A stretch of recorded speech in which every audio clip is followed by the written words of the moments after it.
내가 다룰 내용은 막 빨리 넘어가면은 못 쫓아올 테니까 천천히 시작하셔도 될것 이 제목이 포스트 모던 시대의 크리스천 우리는 무엇에 도전받는가 라는 제목입니다.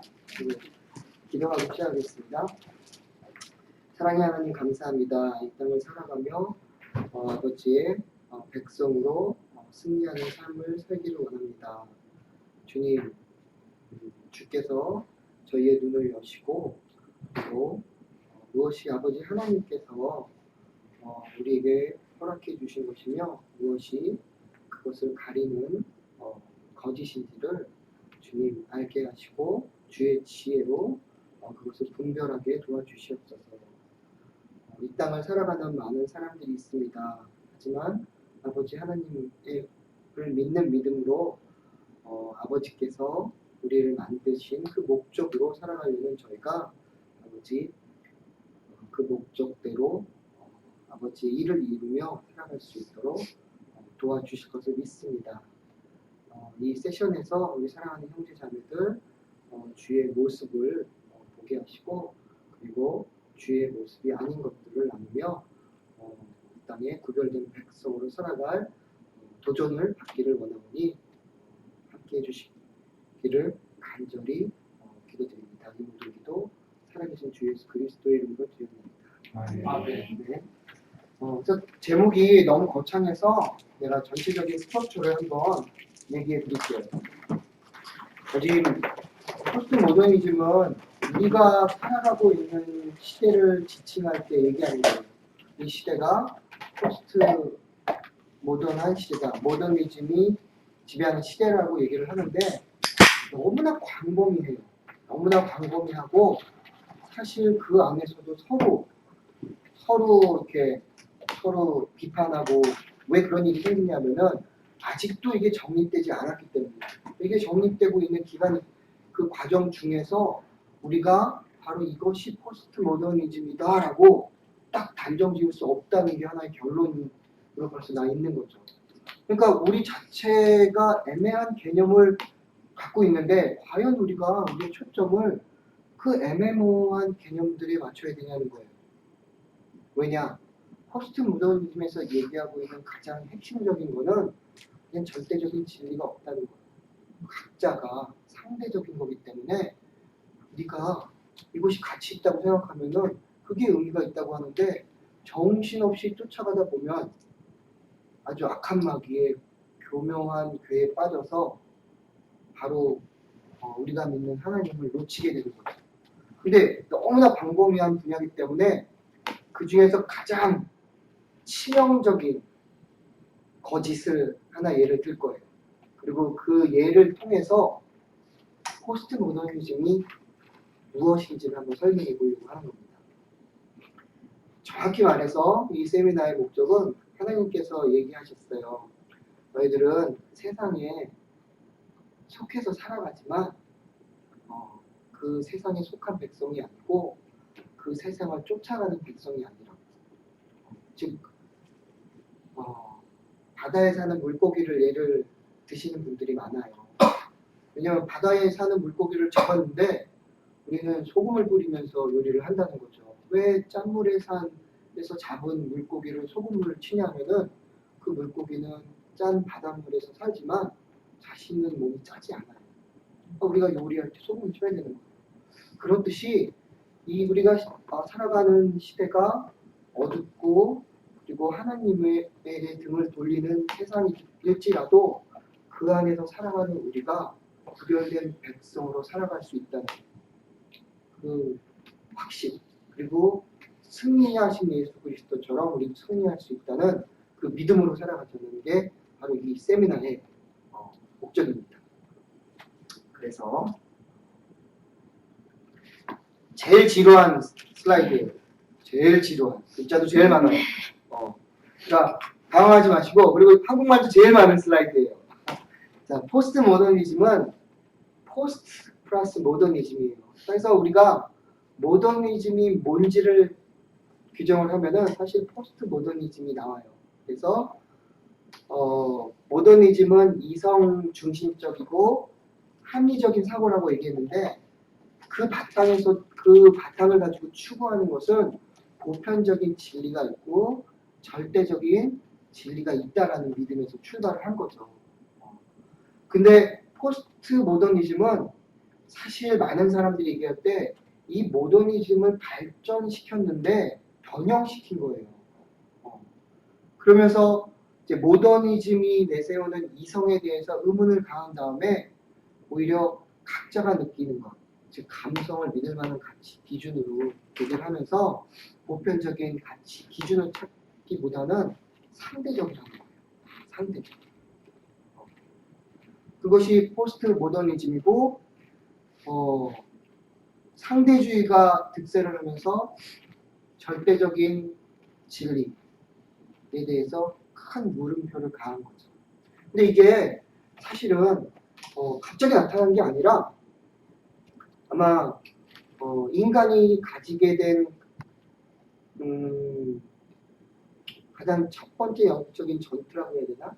사실 포스트 모더니즘에서 얘기하는 것이 가장 첫 번째 전투라고 얘기를 하는 게 나을 것 같아요. 그래서 어떤 얘기를 했냐면은 전투는 전투인데 이게 어마어마한 전투예요. 우주적인 어마어마한 계속 이어져 온 전투인데 누구와 누구 사이의 전투냐는 거예요. 그래서 조금 더 좁혔어요. 절대적인 진리를 조금 더 좁혀서 하느님의 진리라고 했어요. 진실. 여기 보시면 이게 지금 마우스가 안 가는데 God's truth. 하느님의 진리와 거짓, 라이, 거짓말과 허상들, 일루션인데 세상과 육과 악한 마귀의 거짓말과 그리고 허상 사이의 전투인 거죠. 이 포스트 모더니즘을 이렇게 규정하는 이유는 포스트 모더니즘에서 절대적인 진리를 부정했는데 가장 큰 파트가 사실은 가시, 우리가 믿는 large God. 그래서 한번 예를 들어볼게요. 가장 첫 번째 우리가 너무나 성경을 잘 알고 있으니까 성경의 예를 들려고 하면은 아담과 이브가 부딪혔던 가장 첫 번째는 하느님의 추가 무엇이었는지를 생각하면서 뱀이 뭐라고 유혹했는지를 한번 생각해 보세요. 뱀은 교묘하게 거짓말을 하고 있는 거예요.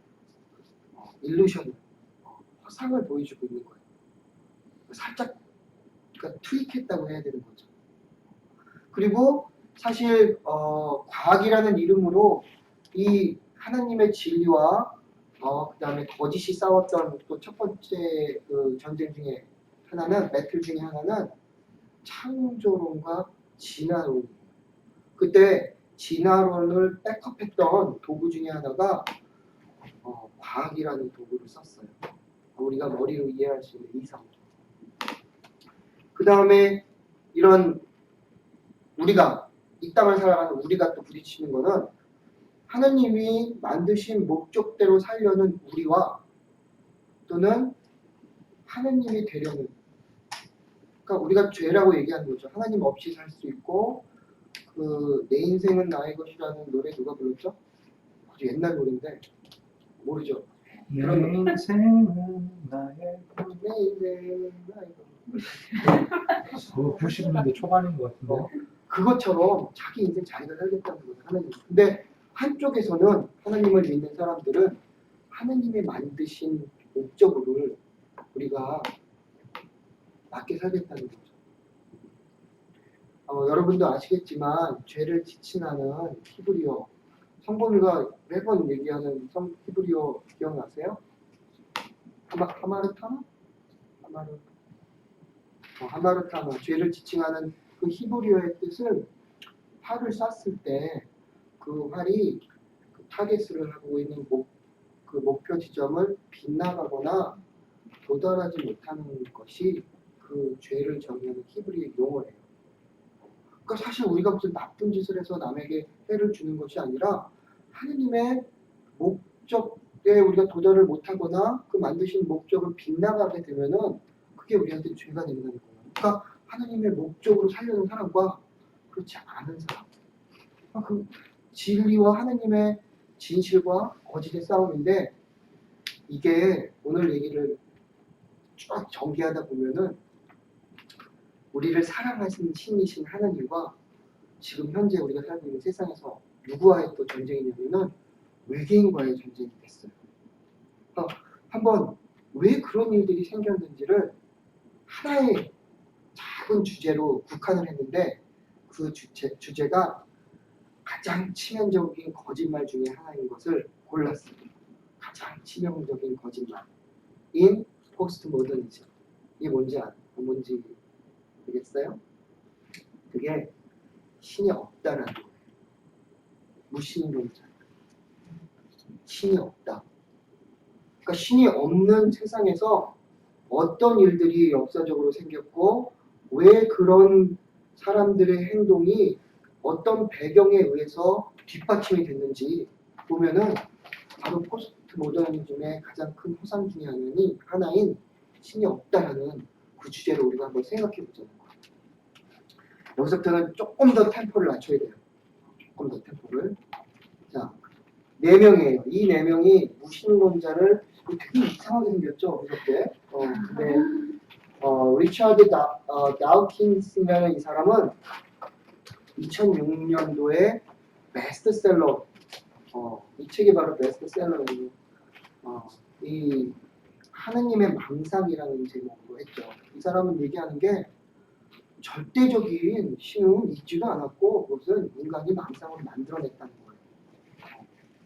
절대적인 보편적인 진리를 부정하는 포스트 모더니즘에서 하나의 작은 타겟을 둔 게 바로 우리가 믿는 하나님인데 하느님이 아니라 하나님 대표적인 무신론자예요.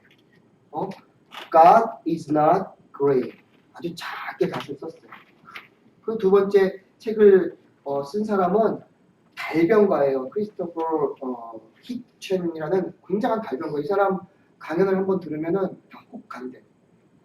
그렇지, 맞아. 이렇게 됩니다. 이 사람 또한 하나님께 종교에 대해서 그것이 얼마나 망상인지에 대해서 썼고 다른 책들 The End of Faith와 Breaking the Spell에서도 이 사람들이 많은 얘기를 해요. 왜 신이 없는지를 설명을 하는 거예요. 근데 이 사람들이 하나님은 존재하지 않고 그것은 망상인데 여기 보시면 새로운 무신론자라고 하는데 전혀 새로운 얘기를 하지 않았어요.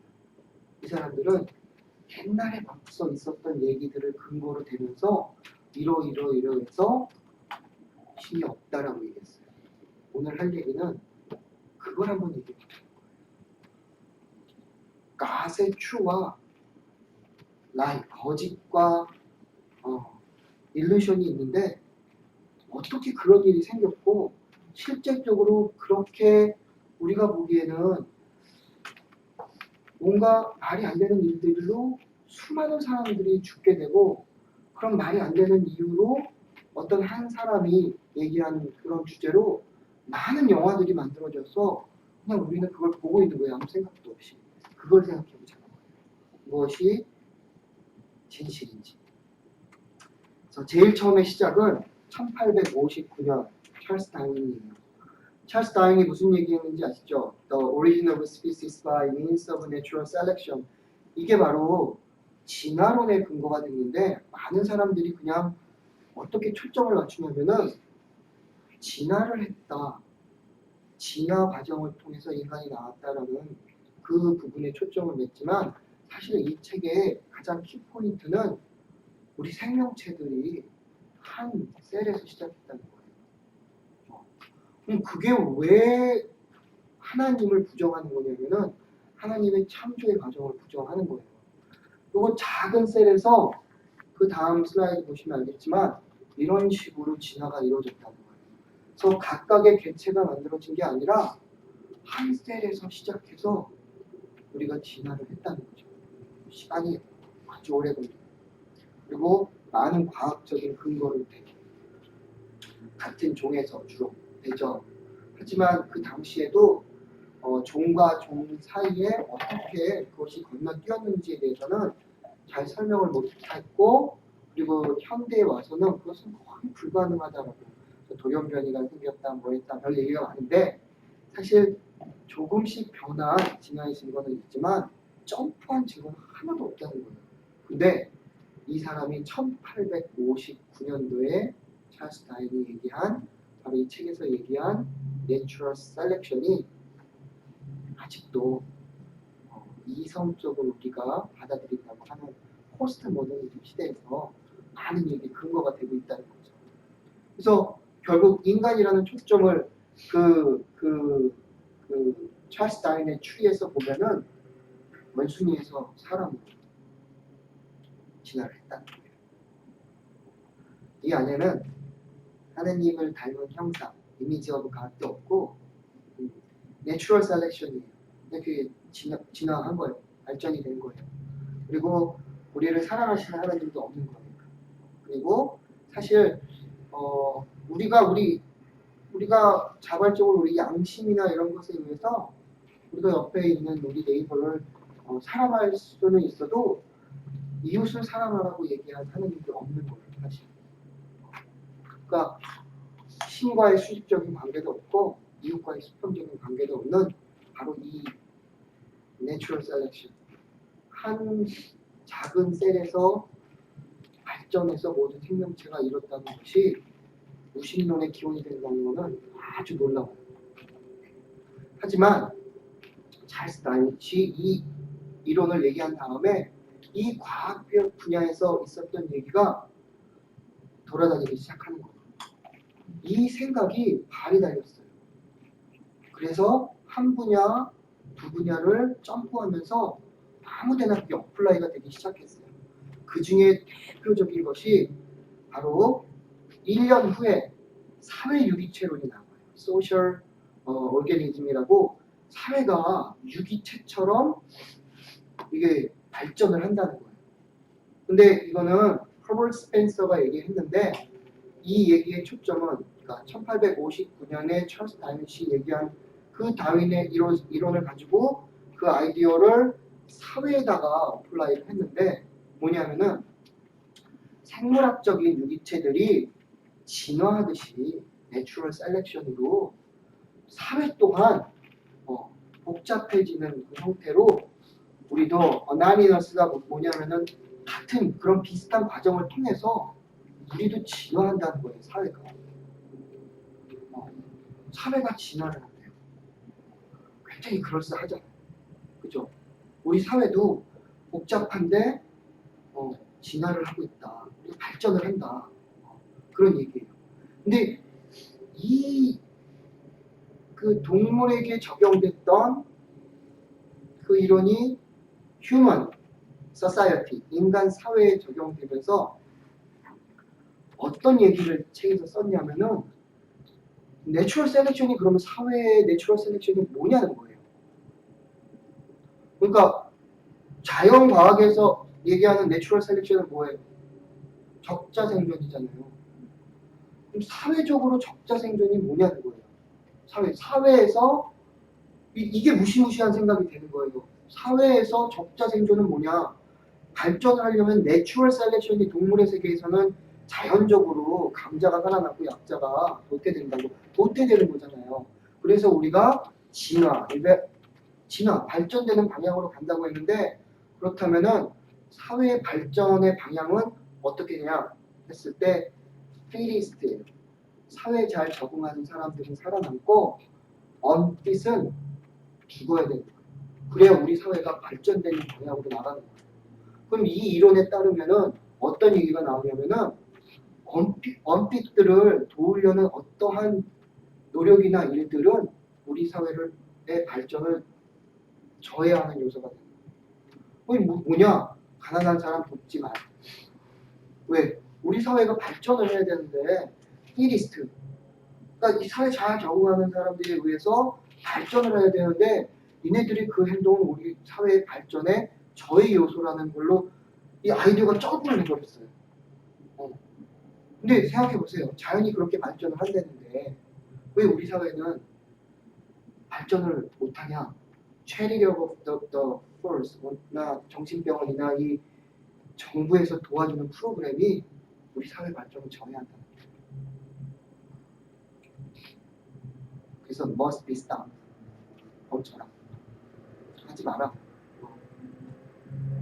그리고 나서 뭐라고 얘기했냐면은 규제받지 않고 그런 그 사회적인 경쟁이 피리스트, 그러니까 무한 경쟁이 들어가는 거예요. 이게 피리스트들이 결국은 우리를 리드한다는 거예요.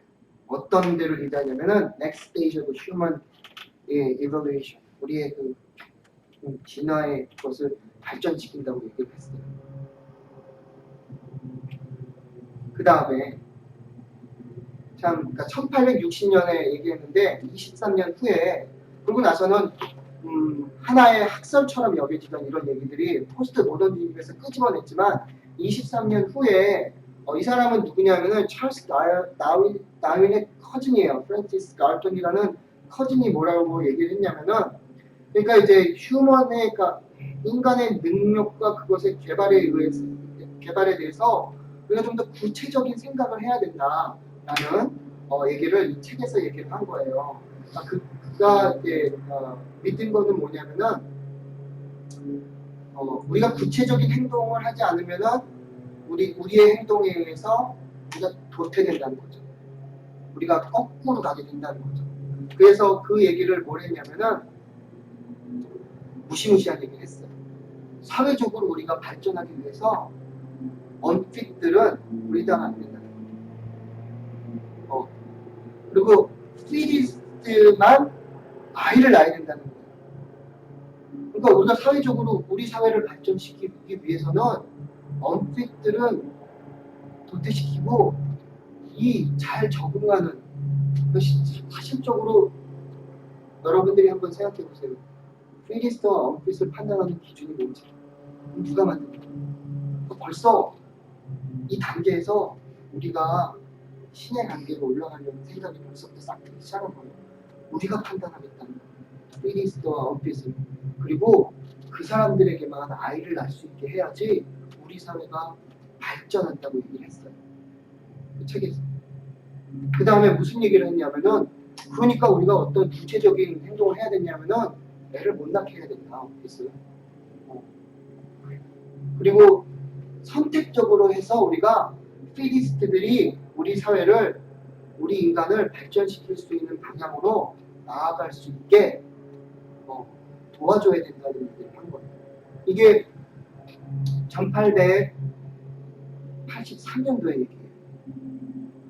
그와 똑같은 얘기를 사실은 무신론자들도 하고 있어요.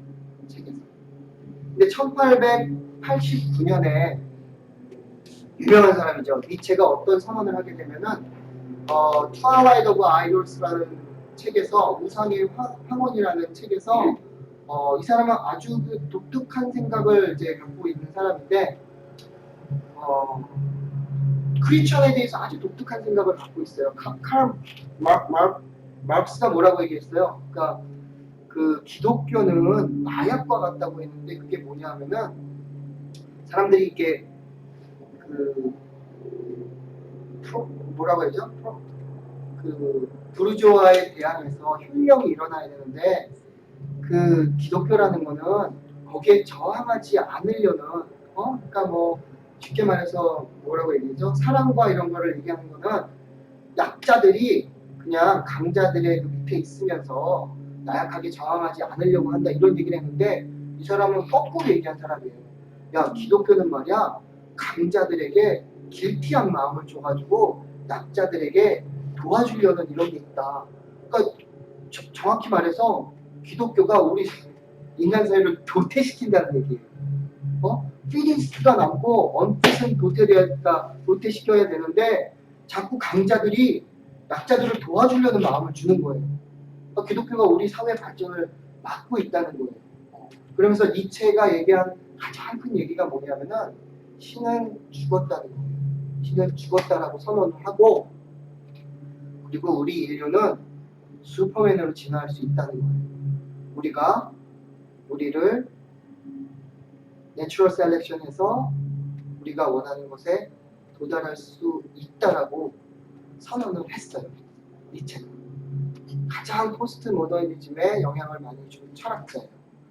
이게 여기서 끝났으면은 사실 그냥 하나의 이론이고 신은 죽었다라고 선언한 사람들의 스토리에 불과한데 바로 이 얘기를 이런 학설들을 기반으로 1924년에 누가 나타났냐면은 히틀러가 나타나서 자신의 마이 스트러글이라는 책이죠. 그러니까 마이 배틀, 나의 투쟁이라는 책에서 이 책은 이제 밑에 보면 알겠지만 향후 우리 독일이 어떤 미래 정책과 어떤 정치적인 틀을 가지고 발전을 해야 되는지에 대해서 쓴 책인데 여기서 어떤 얘기를 하냐면은 바로 그 생각들 다윗의 얘기와 그리고 그것이 사회 휴먼 소사이어티에 적용된 그 얘기를 가지고 마들리 멘탈리 나 사우스 건강하지 않는 사람들은 우리가 그의 아이들의 바디에서 그런 일이 생기지 않게 그런 일들이 영구히 존재하지 않게 조치를 취해야 된다고 얘기했어요.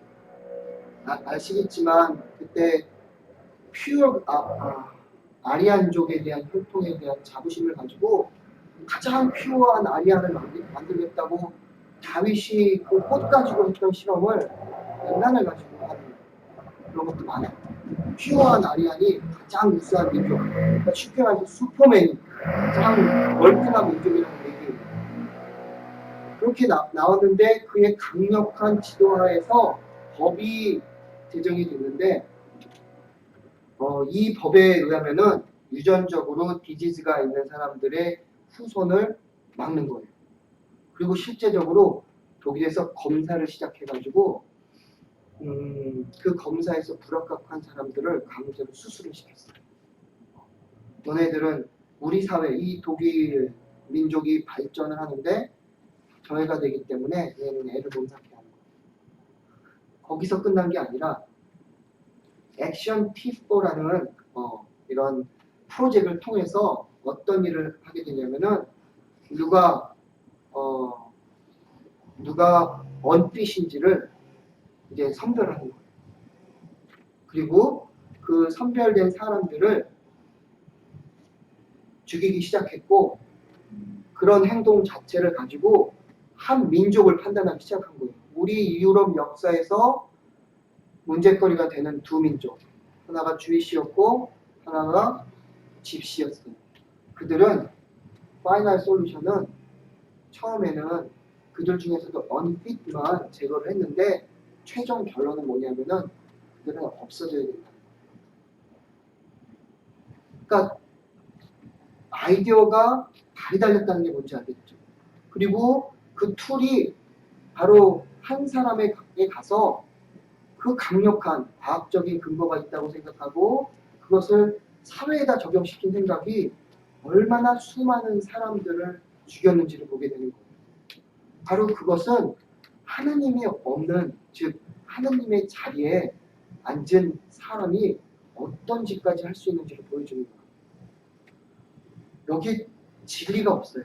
우리가 믿는 진리가. 하느님의 진리는 하느님이 한 사람 한 사람을 창세전에 준비하셨고 사람으로 핏과 언핏이라는 컨셉도 없어요. 그것은 인간이 만들어낸 거예요. 자연 과학에서 말한 하나의 셀에서 모든 생명체가 나왔고 그것의 근거로 든 몇 가지의 식물군과 동물군을 가지고 나왔던 생각을 끄집어내서 사회과학에 적용시켜서 그럴듯한 이성이 보기에 그럴듯한 얘기를 만들었는데 이게 어디까지 가는지 보세요. 얼마나 많은 사람들이 바로 그 생각 안에서 죽었는지 1, 10대, 1000만, 10만, 100만, 1000만, 1700만 언핏이라고 얘기하는 사람들이 죽었어요. 한 민족을 말살시키고 두 민족을 말살시키고 있고 그리고 자신들의 민족 안에서도 자신들의 선별에 의해서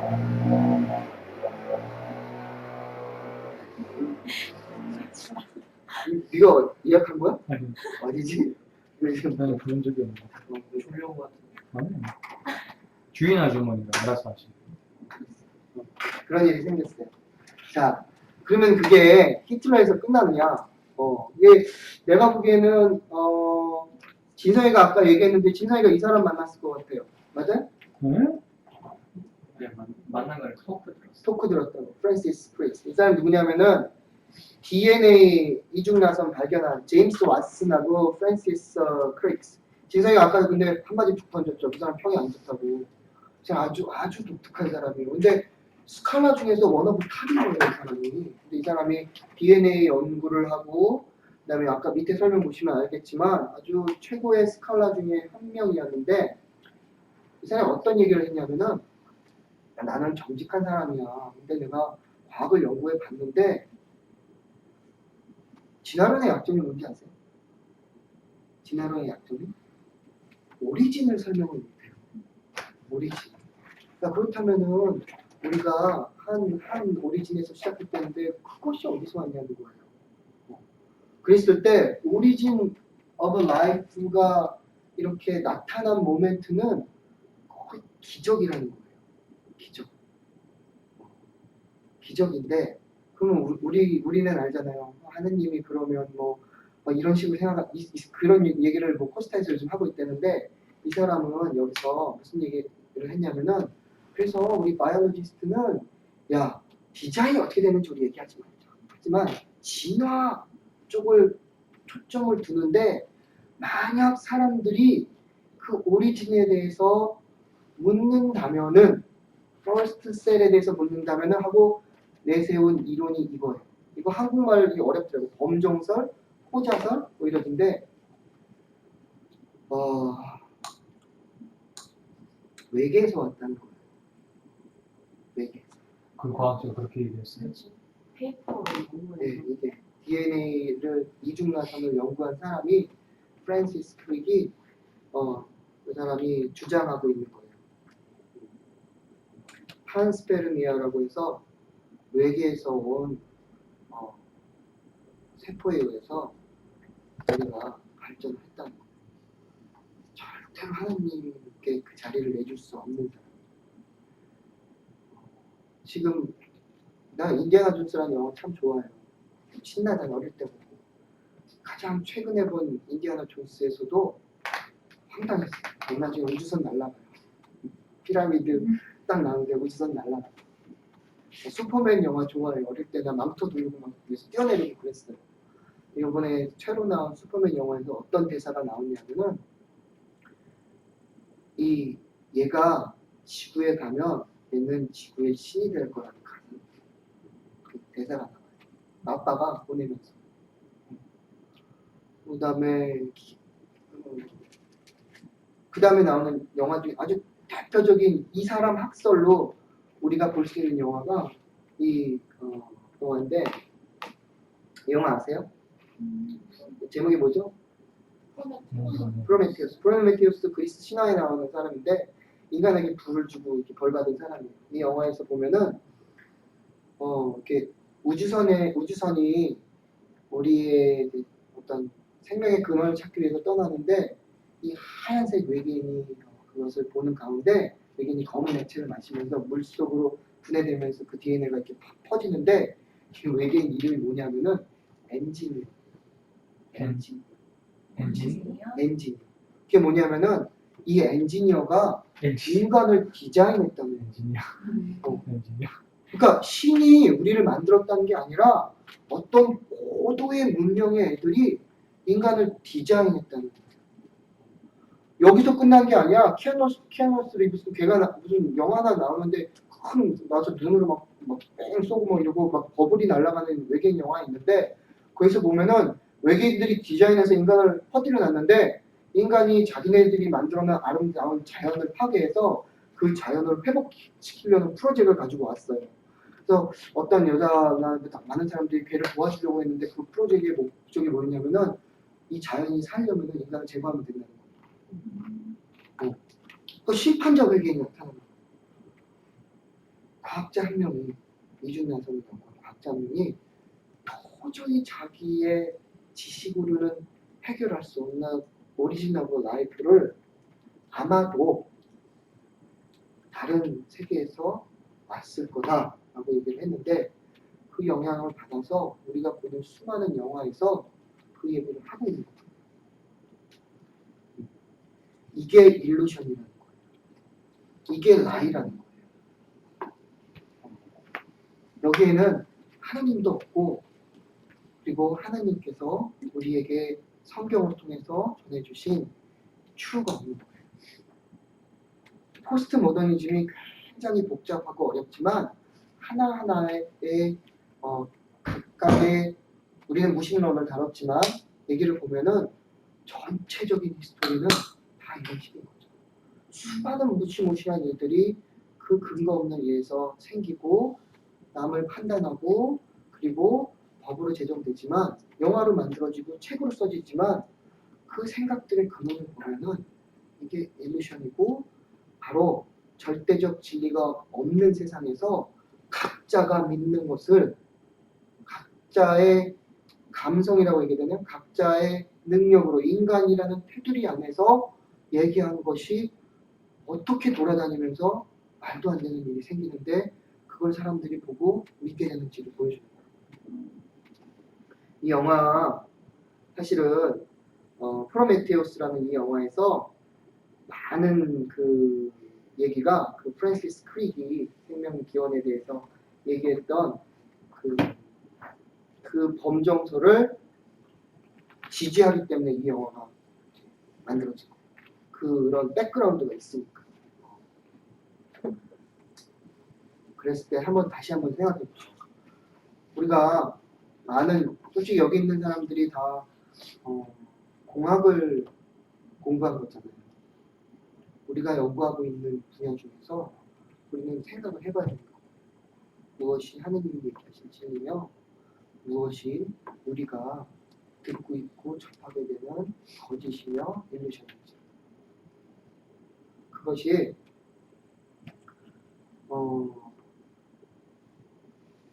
그것이 하나님께서 로마서 1장 18절에서 이렇게 말씀하셨어요. 하나님의 진노가 불의로 진리를 막는 사람들의 모든 경건하지 않을까 불의에 대해서 하늘로부터 나타나나니.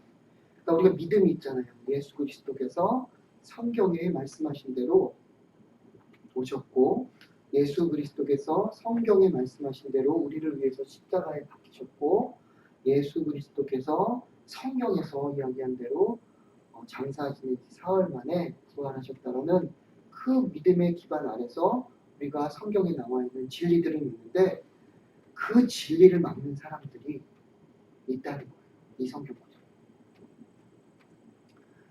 하느님은 하지만 하느님을 알 만한 것들을 다 그 속에 우리가 살고 있는 세상 속에 보여주셨는데 그런 막한 근거 또한 그들에게는 하느님의 자리에 하느님을 놓을 수 없기 때문에 저지르는 수많은 죄의 수단으로 쓰일 수 있는 거예요. 하지만 하느님께서는 영원하신 능력과 하느님의 그 능력이 그의 만드신 만물에 깃들어 있다고 얘기했어요. 그렇다면은 이 시대를 살아가는 우리가 무엇을 해야 되나 보면은 변화를 받아야 된다는 아주 중요한 얘기를 하셨죠. 너희 이 시대를 본받지 말고 오직 마음을 새롭게 함으로 변화를 받아. 잘 보세요. 영어로 뭐라고 되어 있어요? Be transformed by the renewing 그랬어. of your mind. 예. 우리가 변화하는 게 아니라 변화되는 거예요. 변화되는 거예요. 어떻게 변화가 되는지, 그러니까 믿음 그리고 그 믿음의 기초로 한 진리를 찾으려는 마음이 우리를 정확히 변화시켜 주는 겁니다. 세상에 속해 있지만 우리가 이 세대를 본받지 않고 나아갈 수 있는 힘이 되는 거죠. 그래서 하느님이 선하시고 기뻐하시고 온전하신 뜻이 무엇인지 분별하도록 하라고 얘기하셨습니다. 자, 마지막으로 진리를 알지니 진리가 너희를 자유롭게 하리라. 우선 요즘 이렇게 내 주변에는 없는데 외계인이 나타나서 우리를 심판할 거라고 믿는 사람이 있는지 모르겠어요. 근데 사실 제가 사실 그 프레젠테이션 준비하면서는 이제 나는 이제 한 아이의 아버지잖아요. 적어도 내 아이가 아빠 창조 학교에서 배웠는데 진화론이 뭐야 그러면은 뭐 보통은 이런 식으로 흘러간다고 얘기하더라고요. 엄마 진화론이 뭐야? 그럼 아빠한테 물어봐. 아빠한테 가서 아빠 진화론이 뭐야? 그러면은 학교 선생님이 안 가르쳐줬어 이렇게 끝난다고 하는데 학교에서는 명확히 안 가르쳐줘요. 그러니까 이건 하나의 학설이다. 누가 오면은 내가 우리 시우가 나한테 오면은 그건 학설인데 우리가 믿는 진리가 무엇인지 얘기해줘. 하나님께서 우리를 창조하셨고 그리고 우리는 하나님의 이미지 오브 갓, 형상으로 그 사랑의 모습으로 우리가 지음받았다. 그 얘기를 명확히 해줄 수 있는 한 명 한 명이 돼야 되고 이거를 통해서 어떤 뭐 가치를 판단하거나 무엇을 그냥 이 시대의 문화를 거부하거나 나는 저 영화 안 봐, 나는 저 책 안 읽어 이런 것이 아니라 그것을 통해서 이 시대가 얼마나 악한지를 알고 그것에 대해서 기도하는 사람이 됐으면 하는 마음도 있어요. 그걸 하나님께 용서를 구할 수 있는 사람이 되고 그것을 되돌리려고 하나님의 편에 서는 사람이 될 수 있었으면 좋겠어요. 진리는 우리가 알면은 우리를 자유롭게 합니다. 우리를 자유롭게 합니다. 그래서 사실은 하나의 너무 거대한 주제, 포스트 모더니즘이라는 주제에서 시작했는데 무신론이라는 거로 좁혀졌고 바로 이 세대의 뉴 무신론자라고 얘기하는 4명의 책들에서 근거를 대고 있는 스토리를 얘기를 했어요. 그리고 실제적인 역사를 통해서 그 무시무시한 그들의 책들과 이야기들이 얼마나 인간을 하나님이 없는 세상에 사는 인간을 하나님처럼 행동하게 만드는지를 보여줬고 결국 이 모든 것을 통해서 한번 같이 얘기를 나눠보길 원해요. 어떤 얘기를 나눠보길 원하냐면은